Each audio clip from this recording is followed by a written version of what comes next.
question at all, and don't be afraid to ask anything. Is there some way that we can reconcile the almost 150-year discrepancy between...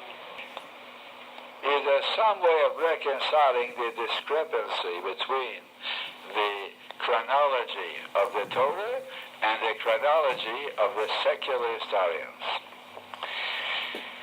Yes, there's a very good way to reconcile that discrepancy, and that is to follow the Torah historians. I'll tell you why. People are naive. They don't realize what's behind the secular historians. It's all rigged for a purpose. And the purpose is to justify the Christian books. Now, the Christian books were not written by scholars. Anybody who knows a little bit about their books can recognize the ignorance of the early writers. And therefore, it's gratuitous. It's entirely unnecessary for us to bother our heads to reconcile our chronology with theirs. Let them reconcile theirs with ours. Because we have an exact chronology according to generations. Jews didn't calculate by years. We calculated by generations. And we have every generation in sequence from the beginning down to today. We know all the generations. And therefore, that's valid enough for us. Now, the number of years, according to these generations, in the Tanakh is enumerated, and that's good enough.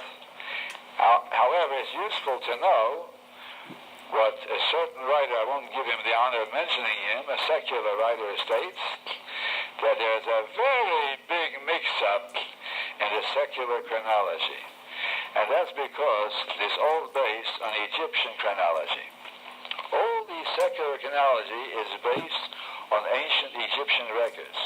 But the ancient Egyptian records are like a palimpsest. Now, a palimpsest is, it's an old scroll written on parchment, and then somebody needed some place to write on, so he erased part of the parchment and wrote something on top of the old letters. They call it palimpsest. So, experts who want to discover what the original writing was, they photograph the present writing, then they erase it carefully, and they try to find underneath the furrows that were caused by the pen or the stylus of the original writer. That's a job for experts. So it's one kind of writing imposed on another kind of writing. Now that's what happened with the Egyptian chronology. You know, Egypt suffered a great setback.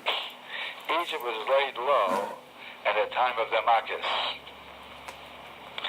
Because after the Yetzias Mitzrayim, for 500 years, Egypt didn't take any part in the history of the Am Yisrael and Eretz Yisrael. Oh, the Eretz Yisrael is right in the backyard of Egypt. And Egypt, before that period of Yetzias Mitzrayim, and after the time of Shlomo, Egypt is a mighty power. So how could a little nation like the Jews be right next door to Egypt for 500 years, and there's no mention of Egypt for 500 years? It's a remarkable fact.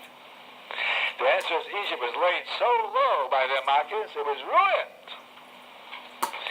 Egypt was a desolation for 500 years. It took them that long to recover. Now, during that desolation, all the Egyptian records were destroyed. And when they began to write, it was like writing on top of old records. And so, when Herodotus began to copy his history from ancient Egyptian records, what did he do? He took the two sets of records that were overlapping, and he didn't know there was a 500-year gap in between. and he thought they were consecutive. And therefore, he came to the very great error of making a chronology that didn't acknowledge a gap in history.